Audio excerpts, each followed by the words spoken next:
नमस्कार साथियों, स्वागत है आपका आज के एपिसोड पे। आज हम एक बेहद महत्वपूर्ण विषय पर चर्चा करेंगे। द इंडियन एक्सप्रेस में एक न्यूज आती है जो है H3N2 flu cases spike in Delhi.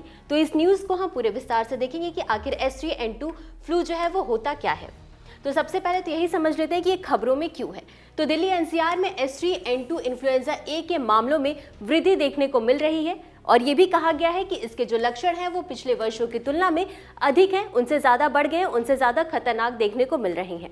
अगर वर्तमान स्थिति की बात करें तो हाल के सर्वेक्षण हुए जिसमें कि 56% घरों में जो है फ्लू जैसे लक्षण देखने को मिले हैं।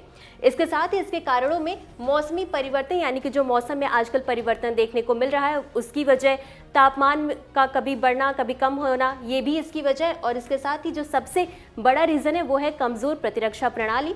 ये सारे इसके कारण है। इसके साथ ही दिल्ली में जो है आपका वायु प्रदूषण की समस्या भी बढ़ती जा रही है जिसके कारण श्वसन रोग देखने को मिलते हैं और ये भी इसका एक कारण है। अब हम समझ लेते हैं कि ये H3N2 फ्लू जो है होता क्या है। तो दरअसल ये इन्फ्लुएंजा ए वायरस का ही एक उपप्रकार है और ये एक संक्रामक श्वसन रोग है। और इसके साथ ही अगर इसके संचरण की बात करें और इसके लक्षणों की बात करें तो ये जो है वो नाक, गले और फेफड़ों को संक्रमित करता है। अब समझ लेते हैं इसके लक्षणों को कि जब ये बीमारी होती है तो संक्रमित व्यक्ति के शरीर में कौन कौन से लक्षण देखने को मिल सकते। तो आपको तेज बुखार हो सकता है, ठंड लग सकती है, खांसी और गले में खराश होती है। इसके साथ ही साथ शरीर में जो है वो दर्द और थकान जैसी समस्या भी देखने को मिलती है। अब आगे बढ़ते हैं और समझ लेते हैं कि इसका संचरण कैसे होता है। तो संचरण की बात करें तो जो संक्रमित व्यक्ति है अगर वो खांसता है और छींकता है, बात करता है, तो अगर आप उसके संपर्क में आते हैं तो आपको भी संक्रमण हो सकता है। इसके साथ ही दूषित सतहों से संपर्क, मान लीजिए कोई ऐसी जगह है जहाँ पर वायरस पहले से ही मौजूद है, अगर आप ऐसी जगहों को टच करते हैं और उसके बाद अपने उसी हाथ को आप अपने मुंह के साथ स्पर्श करते हैं तो भी आपको संक्रमण का खतरा हो सकता है।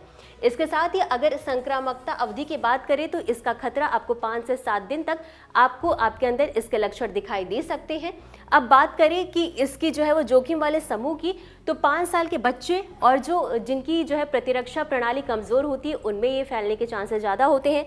साथ ही साथ बुजुर्ग जो 60 वर्ष से अधिक जिनकी आयु है और उनको डायबिटीज़ या फिर आपका ब्लड प्रेशर जैसी समस्या है, इसके साथ ही अस्थमा, COPD और हृदय रोग जैसी जिनको समस्या है, और कमज़ोर प्रतिरक्षा प्रणाली वाले व्यक्ति जिनमें HIV और एड्स जैसे जिनके लक्षण देखने को मिलते हैं उनमें इनके संक्रमण का खतरा ज़्यादा होता है। इसके साथ ही अगर जब ये संक्रमण ज़्यादा बढ़ जाता है तो आपको ब्रोंकाइटिस और निमोनिया जैसी समस्या भी देखने को मिल सकती है। अब आगे बढ़ते हैं और समझते हैं कि इसका उपचार और निवारण कैसे किया जाना चाहिए।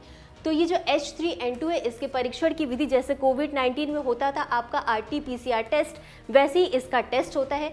इसके साथ ही एक मौसमी फ्लू का टीका आता है, वही इस फ्लू में भी काम करता है। आपको यही टीका लगवाने की ज़रूरत होती है। इसके साथ सबसे जो ज़रूरी है वो आपको स्वच्छता का ध्यान रखना है। अगर आप बाहर से आ रहे हैं तो अपने हाथों को साबुन से धुलें, खांसते और छींकते समय अपने मुंह पर हाथ रखें। इसके साथ ही साथ आपको अपनी प्रतिरक्षा प्रणाली को मजबूत करने की ज़रूरत है जिसके लिए आपको फलों का सेवन करना चाहिए और अच्छे और स्वच्छ पदार्थों का भी सेवन करना चाहिए। अब आगे बढ़ते हैं और एक बारी समझ लेते हैं कि ये जो मौसमी इन्फ्लुएंजा होता है वो होता क्या है। तो दरअसल WHO यानी विश्व स्वास्थ्य संगठन ने कहा है कि ये एक तीव्र श्वसन संक्रमण है जो कि आपका इन्फ्लुएंजा वायरस के कारण होता है। वहीं ये जो इन्फ्लुएंजा है, ये जो संक्रमण है उसके 4 प्रकार देखने को मिल सकते हैं। कौन कौन से? A, B, C और D।